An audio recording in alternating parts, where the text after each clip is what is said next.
목소리 높여 은혜 가운데 주 이름 높이네. 주의 사랑 임하여 자유케 해. 오직 주의 말씀만 주의 십자가 그의 보혈만 진실한 의지에 나를 새롭게 하신 주의 능력.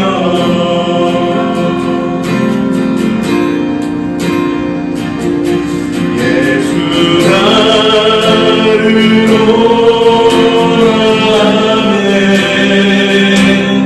예수 나를 오라네.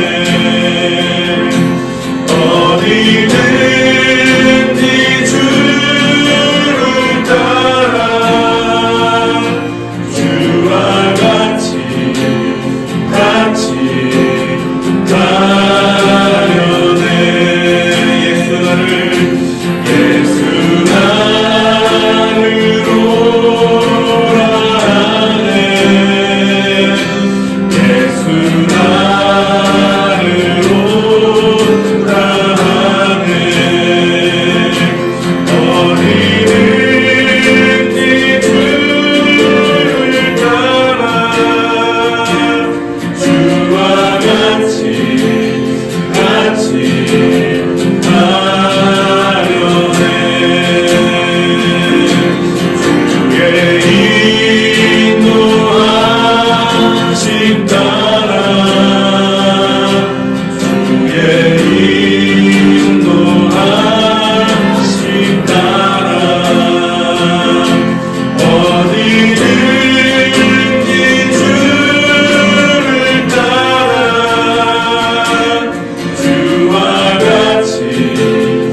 44절에서 52절입니다. 창세기 41장 44절에서 52절까지의 말씀입니다. 네, 저희는 창세기 37장부터 시작되는 요셉의 삶을 살펴보고 있습니다. 그런데 사실은 요셉의 삶은 그 훨씬 이전부터 계속되고 있는데요. 요셉은 라헬의 소생으로 태어나서 어머니와 함께 살다가 이 베델에 도착했을 때 그 후에 라헬이 죽고 아버지는 요셉을 굉장히 사랑해서 그에게 채색 옷을 입혀줬어요. 그런데 요셉이 채색 옷을 입고 있으니까 다른 형들이 요셉을 미워하여 구덩이에 빠뜨린 후 애굽에 팔아버렸습니다. 요셉을 샀던 사람은 보디발입니다. 이 사람의 집에서 요셉은 가정 총무 일을 하다가 그 아내의 모함으로 말미암아 감옥에 가게 되었고, 감옥에서 꿈을 해석한 후에 바로의 꿈을 해석하여 애굽의 총리가 되었습니다. 오늘 읽었던 본문은 요셉이 애굽의 총리가 되는 부분입니다. 우리 영상으로 한번 이 내용을 한번 살펴보고 함께 말씀 나누도록 하겠습니다. 요셉, 요셉, 요셉, 요셉, 요셉, 요셉, 요셉.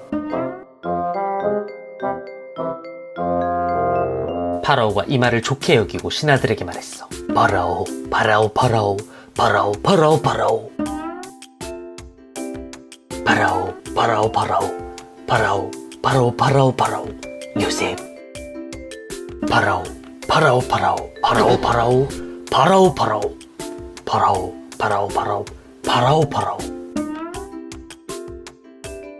파라오는 인장 반지를 빼서 요셉의 손에 끼우고 세마포 옷을 입히고 금사슬을 목에 걸고 수레에 태웠지. 파라오, 파라오, 파라오, 파라오, 파라오. 파라오, 파라오, 파라오, 파라오, 파라오, 파라오, 파라오, 파라오, 파라오, 파라오, 파라오, 파라오. 파라오는 요셉을 사브납 바네아라고 부르고 온의 제사장 보디베라의 딸 아스낫을 아내로 주었어. 요셉이 애굽의 총리가 됐을 때 나이가 30세였지. 요셉은 이집트의 모든 땅을 두루 돌아다녔어. 요셉, 요셉, 요셉. 요셉은 7년 동안 이집트에서 자란 모든 곡식을 거두어 성에 쌓아두었어. 요셉. 가뭄이 시작되기 전 요셉은 두 아들을 낳았는데 첫째를 므낫세라고 지었고 요셉, 요셉, 요셉, 요셉, 요셉, 요셉. 둘째 아들은 에브라임이라고 지었지. 요셉, 요셉, 요셉, 요셉, 요셉, 요셉. 여기까지의 내용이 오늘 본문에 대한 내용인데요. 오늘 본문을 들어가기 전에 요셉의 이야기를 좀 여러분에게 말씀드리고 오늘 본문을 좀 더 자세히 살펴보겠습니다. 요셉은 감옥에서 두 사람의 꿈을 해석해 주었습니다. 혹시 기억나세요? 한 사람은 술 맡은 자, 다른 한 사람은 떡 굽는 자. 그런데 이 술 맡은 자는 복직될 거라고 말을 했고 이 떡 굽는 자는 죽을 거라고 말했습니다. 그때 요셉은 술 맡은 자에게 혹시라도 나를 기억해서 당신이 복직되면 나를 기억해서 여기서 꺼내달라고 말했습니다.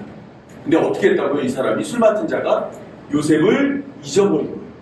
그러다가 바로가 꿈을 꾸게 되었고 이 바로의 꿈을 아무도 해석하지 못했을 때 요셉이 나서서 바로의 꿈을 해석해 주었습니다.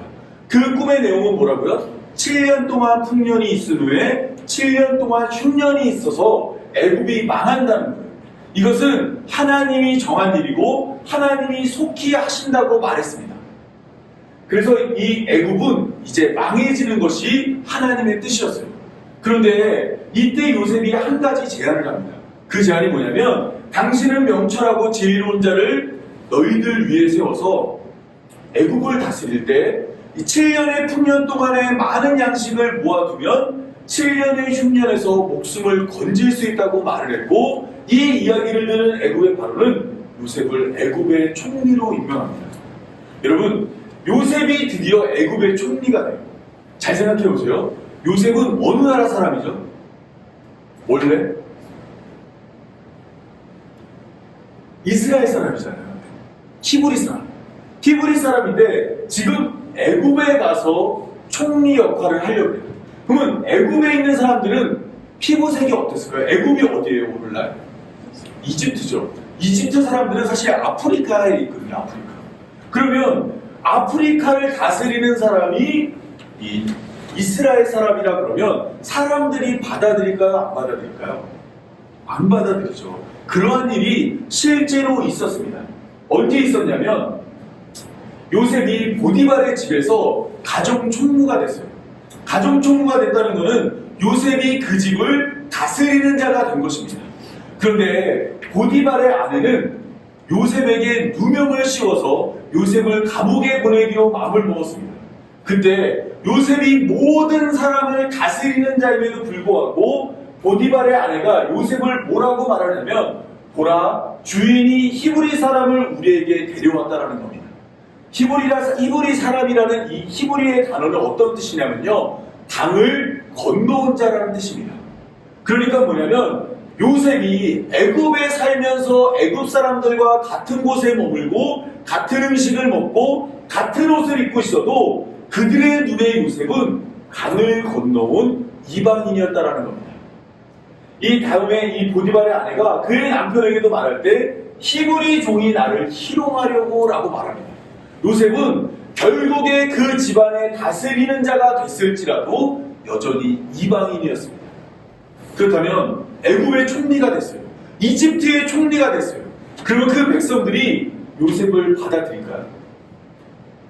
어느 날 갑자기 죄수였고 종이었던 자가 나를 다스린다 그러면 절대 받아주지 않을 겁니다.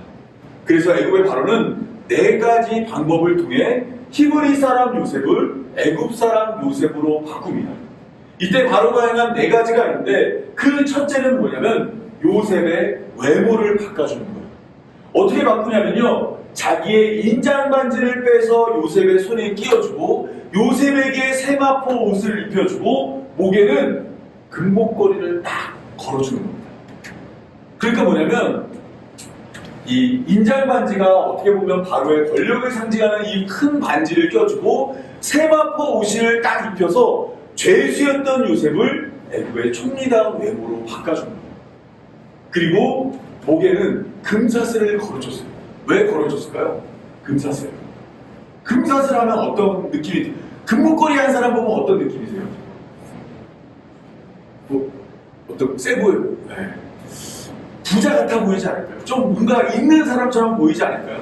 그러니까 요셉의 외모를 종이나 죄수처럼 보이지 않게 만들어준 겁니다. 그 다음에는 어떻게 했냐면 바로의 권력을 위임했습니다. 이 바로라는 사람이 있어요. 근데 애굽이란 나라가 어디라고 그랬죠? 이집트. 그럼 바로는 누군가요? 파라오예요. 이집트의 파라오가 있는데 이집트는 어떤 신을 섬겼냐면 태양신을 섬겼습니다. 파라오는 어떤 사람이냐면 바로 그러한 태양신의 아들로 여겨지는 자고 이 땅에서 태양신의 권력을 위임받아 이집트를 다스린다라고 말을 했어요. 그런데 바로 그와 같이 태양신의 아들이며 태양신의 권력을 가진 자가 요셉에게 자신의 권력을 위임하는 겁니다. 지금부터 이집트는 내가 아니라 너가 다스리라는 거예요. 그래서 어떤 얘기를 했냐면 나는 바로라 애굽 온 땅에서 내 허락 없이는 수족을 놀릴 자가 없다라고 말합니다. 수족이 뭘까요? 수족. 서진아. 손과 발이죠. 손과 발. 그러니까 뭐냐면 요셉의 허락 없이는 손발을 움직일 수도 없게 하겠다 말하는 겁니다. 엄청난 권력을 준 거예요. 또 요셉에게 어떠한 일을 했냐면 요셉의 이름을 바꿔줬습니다.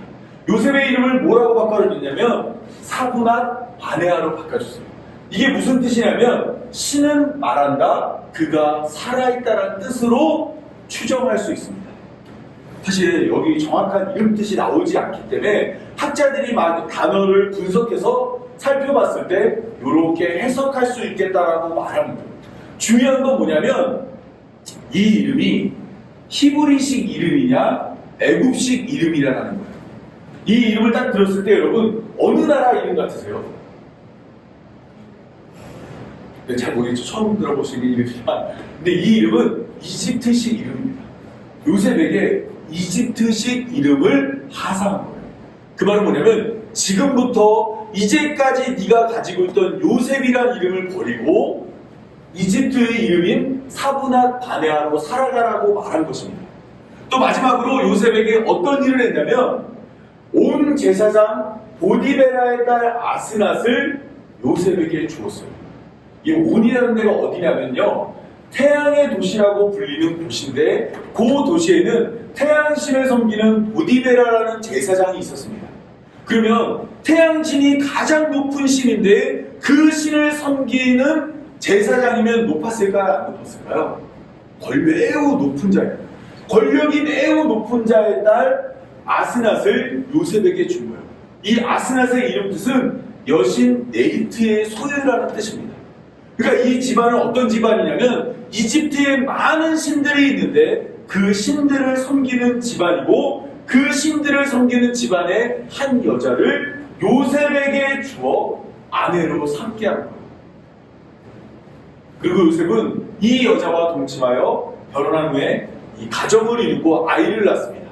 첫 번째 아이가 므낫세, 두 번째 아이가 에브라임이에요. 요셉은 이제 애굽에서 새로운 이름과 새로운 가정을 꾸려서 완전히 애굽 사람으로 칼바꿈하게 되었습니다. 얼마나 애굽 사람으로 바뀐 것이 확실하냐면 요셉의 형들이 훗날 기근 때문에 요셉을 찾아왔습니다. 그래서 먹을 것을 구하기에 요셉을 만났습니다. 이때 요셉은 형들을 한 번에 알아봤어요. 여기 보시면 창세기 42장인데 요셉은 형들을 알아봤지만 형들은 요셉을 어때요? 알아보지 못했다라고 말합니다. 좀 있으면 요셉이랑 가까운 거리에서 대화도 할 거예요. 요셉이랑 대화도 하고 요셉이랑 막 여러 가지 이야기를 할 텐데 가까이에서 요셉을 보고 대화를 나눴지만 형들이 요셉을 알아보지 못했던 것은 요셉의 외모와 말투와 또 요셉이 처한 환경이 완전히 달라졌기 때문입니다. 요셉은 이제 어느 나라 사람이 된 거예요? 애굽 사람이 된 거예요. 히브리 사람이었던 요셉이 완벽하게 애굽 사람으로 변하게 된 겁니다. 이거면 요셉에게 좋은 일일까요? 나쁜 일일까요? 동일의 생각은 어때요? 요셉한테 좋은 일이야? 안 좋은 일이야? 좋은 일이지. 거기 결혼도 했고 부자도 됐고 권력도 가졌고 엄청나게 많은 것들을 얻게 됐어요. 요셉은 너무너무 세상적으로는 성공한 사람입니다. 그런데 성경의 관점으로 바라보면 어떨까요?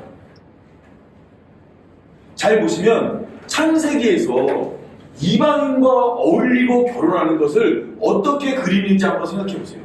이 아브라함에게는 사라라는 부인이 있는데 사라가 아이를 낳지 못하자 아브라함은 하갈과 동침하여 이스마엘을 낳았습니다. 이때 이 하갈이 어느 나라 사람이냐면 애굽 사람이에요. 애굽 사람 하갈과 동침해서 이스마엘을 낳았는데 하나님은 이스마엘을 선택하지 않았고 사라가 낳은 아들 이삭을 선택해서 하나님의 언약을 이어갔습니다. 그리고 아브라함은 그의 아들 이삭의 아내를 구할 때 가나안 족속 중에서 아내를 구하지 않고 멀리까지 종을 보내서 내 고향 내 족속에게서 아내를 데려오라 명령했고 그렇게 데려온 사람이 리브가입니다. 이삭과 리브가 결혼한 후에 이 아이를 낳았어요. 쌍둥이를 낳았는데 에서와 야곱을 낳았습니다. 그런데 에서는 헷족 속의 딸들이랑 자꾸 만나서 결혼했어요. 성경은 뭐라 그러냐면 이삭과 리브가가 이 일로 말미암아 근심했다고 말합니다. 이방인과 결혼하니까 부모의 근심이 되는 거예요. 그러면 누구랑 결혼해야 되느냐? 자기 고향, 자기 족속이었던 레아와 라헬과 결혼하기를 원했습니다. 이처럼 창세기에서는 이방인과 결혼하면 안 돼요. 이방인과 결혼하는 것을 부정적으로 소개하고 있습니다.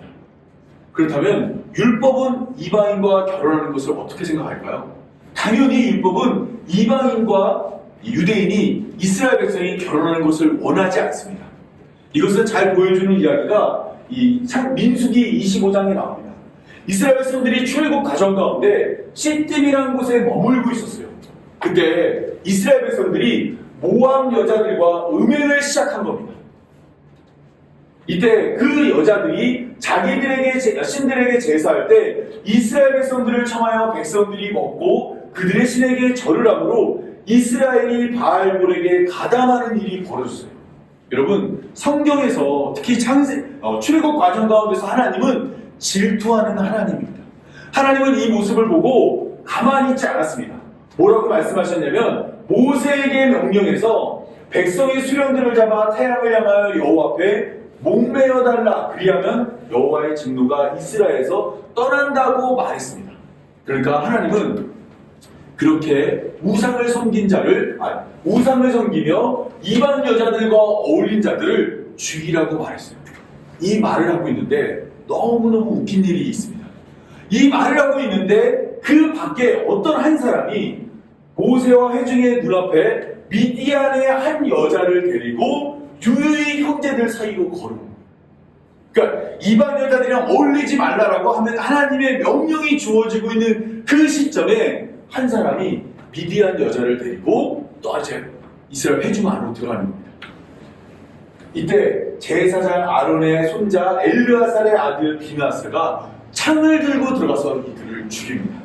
이것은 뭐냐면 하나님은 이방인과 어울리는 것을 원치 않는다는 것을 보여주는 거예요. 그리고 이날에 죽은 사람이 몇 명이냐면 24,000명이 죽었습니다. 이 일로 말이에요. 그러니까 하나님이 얼마나 이방인과 어울리고 결혼하는 것을 원치 않는지 알 수 있죠. 뿐만 아니라 우리는 또 하나의 사건을 통해서 알 수 있는데 이스라엘 백성들이 이 바벨론의 포로로 잡혀갔다 돌아왔을 때 이야기입니다.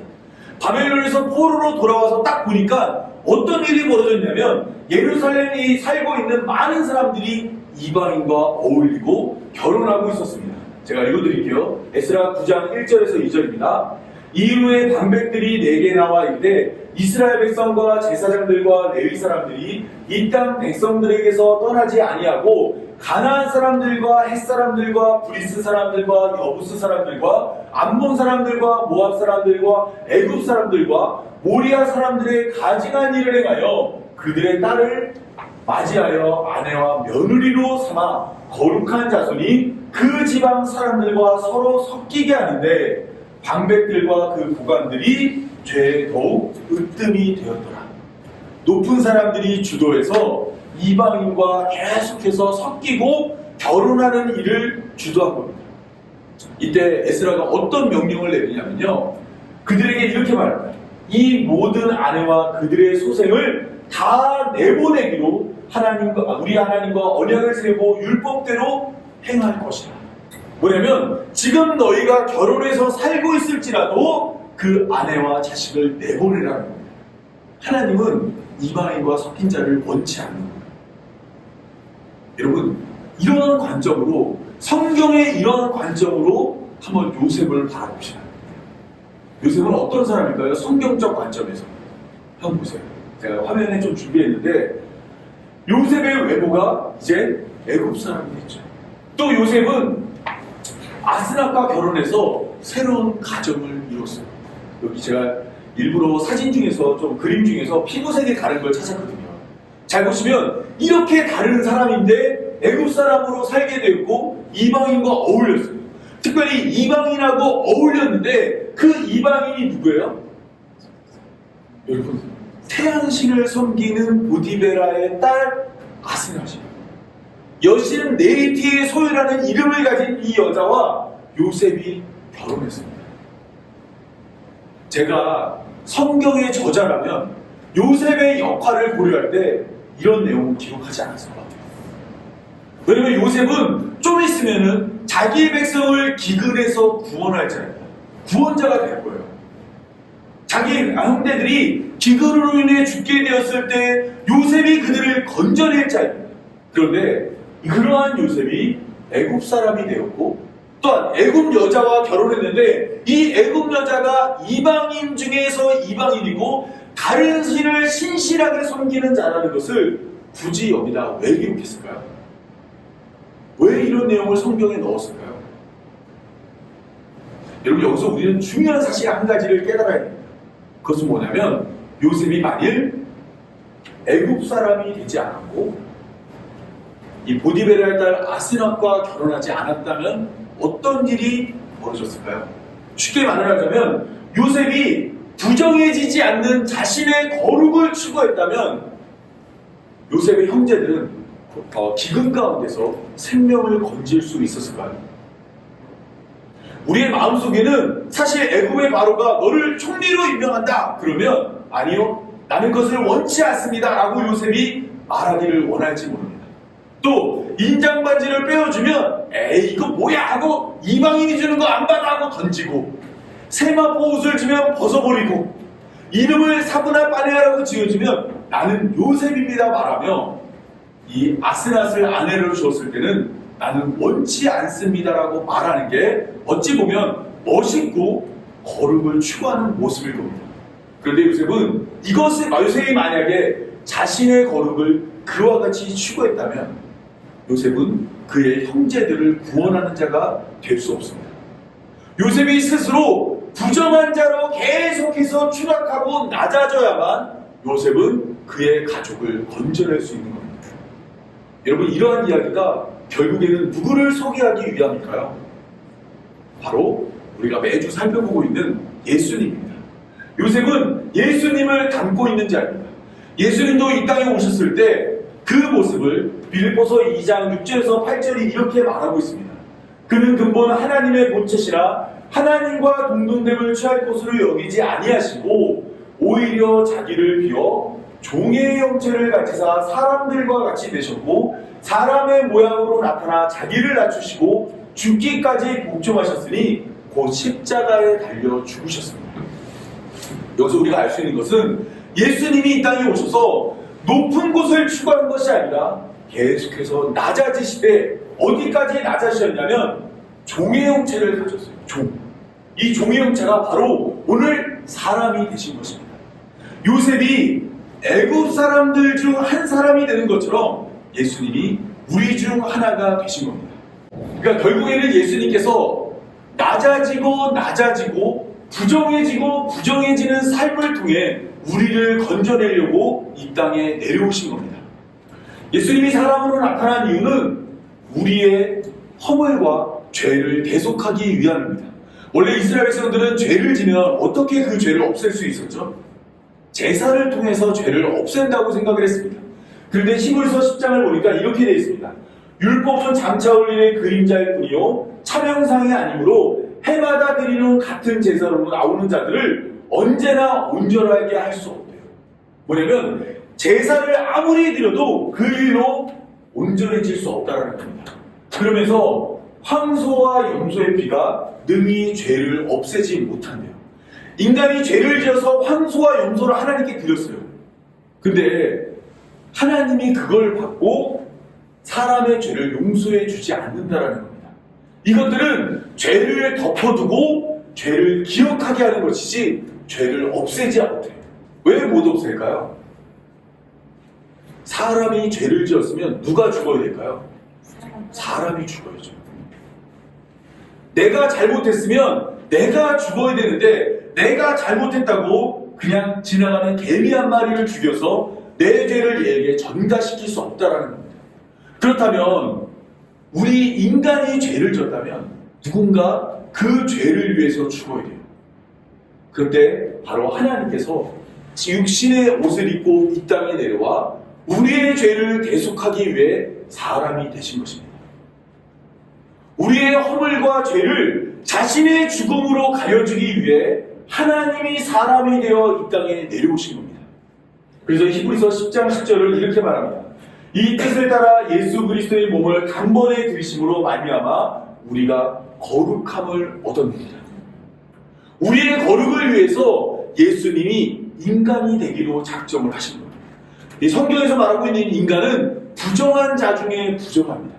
그런데 바로 우리의 거룩을 위해 예수님이 스스로 이 부정해진 것입니다. 이러한 모습은 병을 고치는 모습에 자주 나타납니다. 여러분, 나병이라는 것이 어떤 병인지 아세요? 나병. 혹시 희원이 알고 있는 나병? 문둥병이라고 옛날에 불렸던 병인데 피부가 썩어지는 병. 그리고 막 그 고통을 느끼지 못하다 보니까 손가락도 없어지고 코가 없어지고 몰골이 굉장히 흉합니다. 그래서 사람들은 나병에 걸린 사람들을 한쪽에 모아놓고 가까이 오지 못하게 만들었어요. 왜냐하면 그들은 부정한 자이고 그들의 병이 다른 사람들한테 옮겨질까봐 두려워했습니다. 그런데 예수님이 나병 환자가 절을 하며 주여 원하시면 저를 깨끗하게 하실 수 있나이다 라고 말을 하니까 예수님이 그의 병을 고쳐주는데 어떻게 고쳤냐면 손을 내밀어 그에게 대시며 고쳐준 거예요. 성경에는 부정한 것을 만지면 부정해지거든요. 그러면 나병 환자는 부정하기 때문에 그를 만지면 그 사람도 부정해집니다. 그런데 예수님은 나병 환자를 고칠 때 어떻게 고쳤다고요? 손을 내밀어 그에게 대었다는 겁니다. 뭐냐면 그의 부정을 예수님이 대신 가져가시는 거예요. 그리고 그 가져가심으로 말미암아 그 사람은 어떻게 돼요? 깨끗함을 받게 되는 겁니다. 이 누가복음에도 그런 모습이 나옵니다. 어떤 과부가 아들을 잃었어요. 아들을 잃었어요. 여러분, 과부가 아들을 잃었다는 것은 과부면 남편이 있어요, 없어요? 없죠. 근데 이제 의지할 건 아들밖에 없는데 그 아들이 죽은 겁니다. 이 과부가 슬피 울고 있을 때 이 장례인들이 지나갈 때 예수님이 그 과부를 불쌍히 여겨서 그 관에다가 어떻게 하셨다고요? 손을 대시는 거예요. 성경에는 시체를 만지면 부정해집니다. 죽은 것을 만지면 부정해져요. 근데 예수님이 그의 관에 손을 대므로 그 부정을 가져가시는 겁니다. 그리고 그 안에 있던 부정함으로 말미암아 죄로 인해 죽어있던 그 아들이 예수님이 가져간 부정으로 말미암아 생명을 얻는 이야기가 누가복음 7장에 기록되어져 있습니다. 이처럼 성경이 말하고 있는 예수님의 역할은 예수님은 스스로 부정해짐으로 자기 백성을 거룩하게 만들어내십니다. 이것을 가장 잘 보여주는 이야기가 우리가 잘 알고 있는 선한 사마리아인의 비유입니다. 어떤 율법교사가 일어나 예수님을 시험하려고 찾아왔습니다. 그러면서 선생님, 내가 무엇을 하여야 영생을 얻으리까? 라고 물어봤어요. 이때 예수님이 뭐라고 대답하셨냐면 하나님을 사랑하고 이웃을 사랑하라고 말했습니다. 그리하면 산다 그랬어요. 이때 그 사람이 자기를 옳게 보이려고 예수님께 물어봅니다. 예수님, 그러면 내 이웃이 누구입니까? 내 이웃을 사랑하라 그랬잖아요. 근데 내 이웃이 누구입니까? 물어보면 그럼 앞으로 어떻게 하겠다는 거예요? 내 이웃이 누구다라고 말하면 가서 돕겠다는 거죠. 만약에 율법교사가 예수님, 그러면 내 이웃이 누굽니까? 물어봤어요. 그랬더니 거기 문산에 사는 김하율이 내 이웃이야. 그러면 율법교사가 가서 당장에 하율이를 도왔을 거예요. 그러려고 딱 예수님께 이 질문을 했습니다. 이때 예수님이 비유로 이 사람의 질문에 답을 합니다. 어떤 사람이 예루살렘에서 여리고로 내려가다가 강도를 만나매 강도들이 그 옷을 벗기고 때려 거의 죽게 되었어요.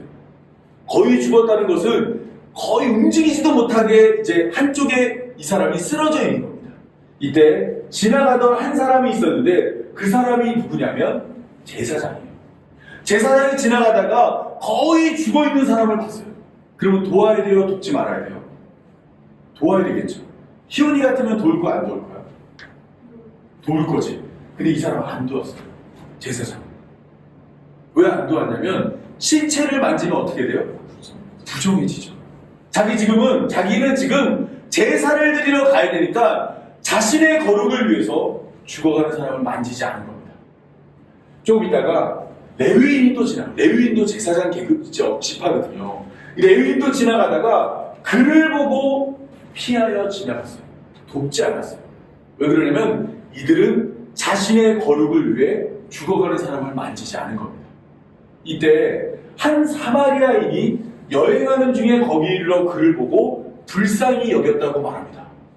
여러분, 아까 이 어떤 사람, 예수님이 과부를 불쌍히 여겨서 그를 도왔죠. 여기도 마찬가지로 어떤 사마리아인이 그 죽어가는 거의 죽어있는 사람을 불쌍히 여겨서 그를 데리고 그를 돌보기 시작했습니다. 어떻게 했냐면 이렇게 됐습니다. 가까이 가서 기름과 포도주를 그 상처에 붓고 싸매고 자기 짐승에 태워 주막으로 데리고 가서 돌보아주라. 이튿날 그가 주막의 주인에게 데나리온 둘을 내어주며 이르되 이 사람을 돌보아주라. 비용이 더 들면 내가 돌아와서 갚으리라라고 말했어요. 뭐냐면 이 사람은 원래 사마리아는 어떤 지역이냐면요, 굉장히 부정하다고 말하는 지역입니다. 왜냐면 이곳은 이방인에게 계속 침략을 당하면서 거기에 살고 있던 이스라엘 백성들이 다른 민족하고 계속 섞였어요. 그러다 보니까 유대인들은 사마리아 사람 하면 다 부정하다고 생각했습니다. 그런데 누구만 그 사람을 도왔냐면 사마리아 사람만 강도 만난 자를 도와준 겁니다. 이 이야기를 마친 후에 예수님이 이 사람에게 물어봅니다. 뭘 물어봤냐면 내 생각에는 이 세 사람 중에 누가 강도 만난 자의 이웃이 되겠느냐라고 물어봤어요. 원래 질문이 뭐였어요? 이 사람의 율법교사의 질문이 뭐예요? 내 이웃이 누굽니까? 물어봤더니 예수님은 누가 강도 만난 자의 이웃이냐 물어봤어요. 그러면 이 사람은 뭐라고 얘기했냐면 내 이웃이 누군지 알면 돕겠다 그랬거든요. 근데 예수님은 여기서 말하는 내 이웃이 들어갈 자리에 강도 만난 자를 집어넣는 겁니다. 그러면 이 사람은 내 이웃이 누굽니까 물어보는데 예수님은 네가 바로 강도 만난 자라고 이야기하고 있는 거예요. 지금 율법교사가 강도 만난 자이고 이 강도 만난 자를 도울 사람은 누구예요? 사마리아 사람. 너희들이 부정하다고 말하는 그 사마리아 사람이 내가 너를 돕겠다고 말하는 겁니다. 잘 이해하셔야 돼요. 뭐냐면 이 율법교사는 자기가 누굴 도울 수 있는 사람이라고 생각했어요. 예수님의 이야기를 듣고 난 다음에 그러면 사마리아 사람처럼 도와야지 이러고 있었어요. 그런데 예수님은 뭐냐면 너가 바로 지금 강도 만난 자이고 너를 도우는 거는 너희들이 부정하다고 생각하는 내가 너희를 도울 수 있다라고 말하고 있는 겁니다. 여러분, 그렇다면 여기서 말하고 있는 율법교사는 강도 만난 자예요. 그러면 강도는 누굴까요? 강도. 이 사람은 강도를 만나서 거의 죽게 됐잖아요. 그러면 강도는 누굴까요? 성경에는, 특별히 신약 성경에는 강도에 대한 표현이 많이 나옵니다. 요한복음 10장 1절에 이렇게 되어 있습니다. 내가 진실로 진실로 너희에게 이르노니 문을 통하여 양의 무리로 들어가지 아니하고 다른 데로 넘어가는 자는 절도며 강도요라고 말하고 있습니다. 요한복음 10장에서 예수님은 나는 양의 문이라고 말했어요. 내가 양들의 우리를 들어가는 내가 문이라고 이야기했는데 그곳이 아닌 다른 곳으로 통해서 들어가면 절도며 강도래요. 그렇다면 절도와 강도의 특징이 있는데 그들은 뭐냐면 예수님보다 먼저 온 자입니다. 우리가 새 언약을 예수님으로 말하는 것처럼 옛 언약은 율법인데 바로 율법이 절도며 강도라고 말하고 있는 겁니다. 그래서 예수님은 이 율법을 따르며 율법을 지켜 구원에 이르려고 하는 자들이 모여있는 성전을 향해서 이렇게 이야기합니다. 내 집은 기도하는 집이 되리라 하거늘 너희는 강도의 소굴로 만들었다라고 이야기하는 거예요. 예루살렘 성전은 원래는 하나님 앞에서 기도하는 집인데 어느 날 율법을 따르며 율법으로 구원에 이르는 자들이 남의 것을 강탈하는 강도의 소굴을 만들었다는 겁니다. 그러니까 성경에서 말하는 강도는 누구예요? 바로 율법으로 구원에 이르려는 자들입니다. 그렇다면 예수님이 십자가에 달렸을 때 그 좌우에 누가 있었어요? 바로 강도 두 사람이 있었거든요. 그들도 누구예요? 율법으로 구원에 이르려는 두 사람을 담고 있습니다. 그 중에 한 명은 끝까지 예수님을 믿지 못함으로 심판에 이르고 그 중에 하나는 예수님을 믿음으로 구원에 이르게 되었습니다. 여기서 제가 말씀드리고 싶은 것은 바로 이러한 이야기입니다.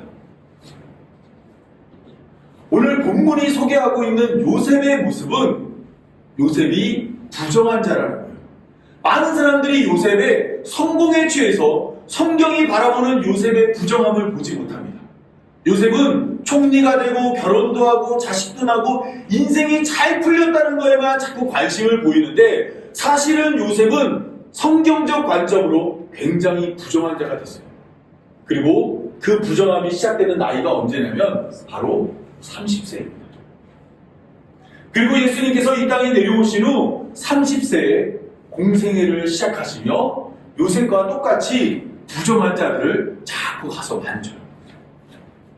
부정한 자를 찾아다니면서 자꾸 어루만지고 안아주고 그들을 보듬어서 그들의 아픔과 그들의 질병과 그들의 마음의 문제를 해결해 줍니다. 그렇다면 그들의 질병과 마음의 문제와 하나님께 받아야 될 그 심판의 몫은 다 어디로 갔을까요? 다 예수님이 가져가시는 겁니다. 예수님께서 스스로 부정의 짐으로 말미암아 오늘 우리의 부정함을 가져가십니다. 여러분, 예수님은 하나님을 잘 아시는 분이에요. 그러면 하나님이 얼마나 죄를 미워하는지 알고 계십니다. 하나님은 정말로 죄를 미워하고 범죄한 자를 정말로 하나님은 끔찍할 정도로 심판하세요. 그만큼 죄를 미워하시는 분입니다.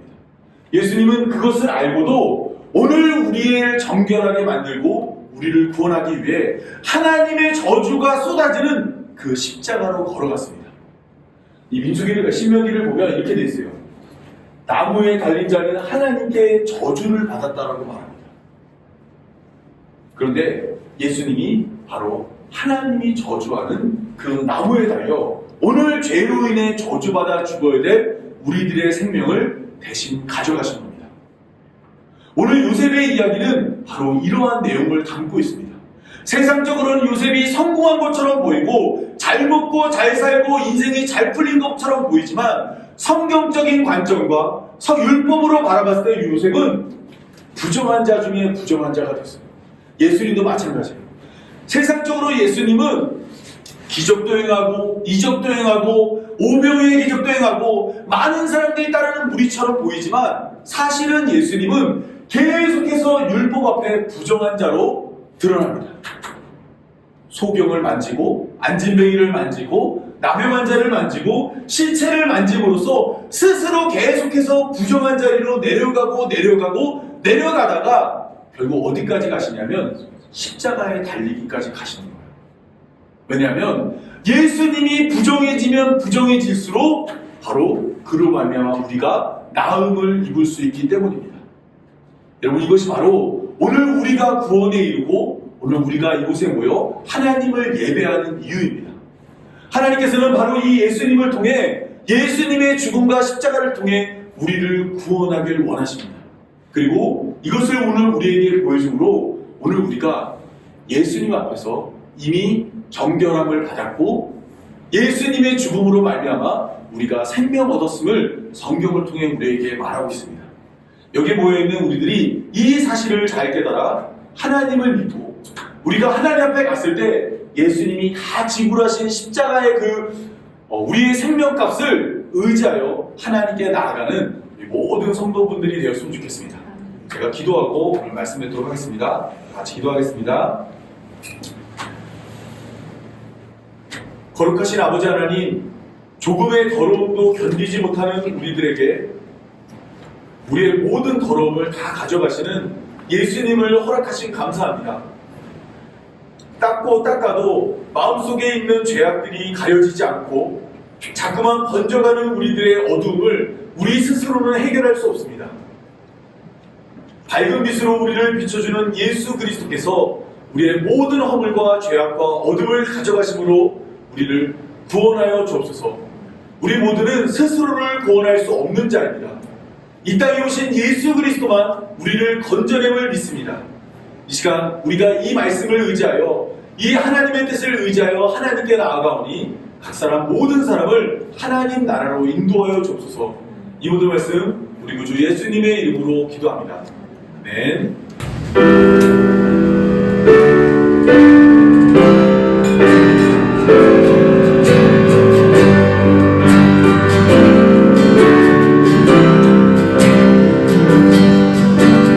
땅 위에 오신 하나님의 모습에 십자가에 달리사 우리 죄 사하셨네. 하나님이 그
진리의 주권세 가장 높도다 우리 예수 이름 앞에 정하고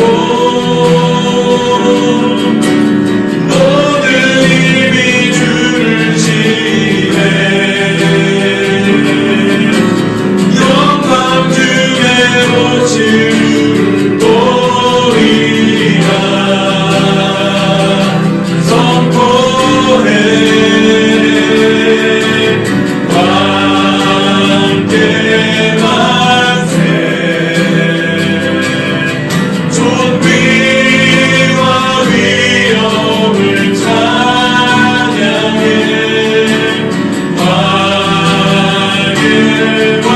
함께 만세 주 예수 하나님 다시 한번 함께 만세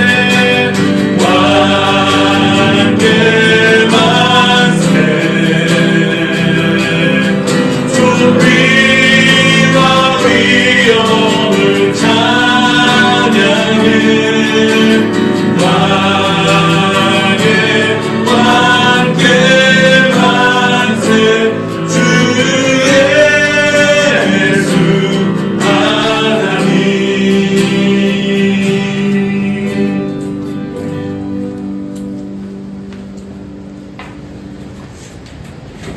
우리 축도로 오늘 예배를 마치겠습니다.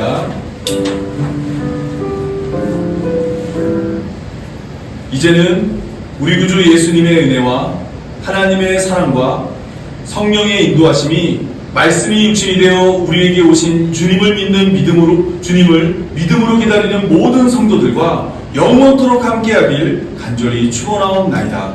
아멘.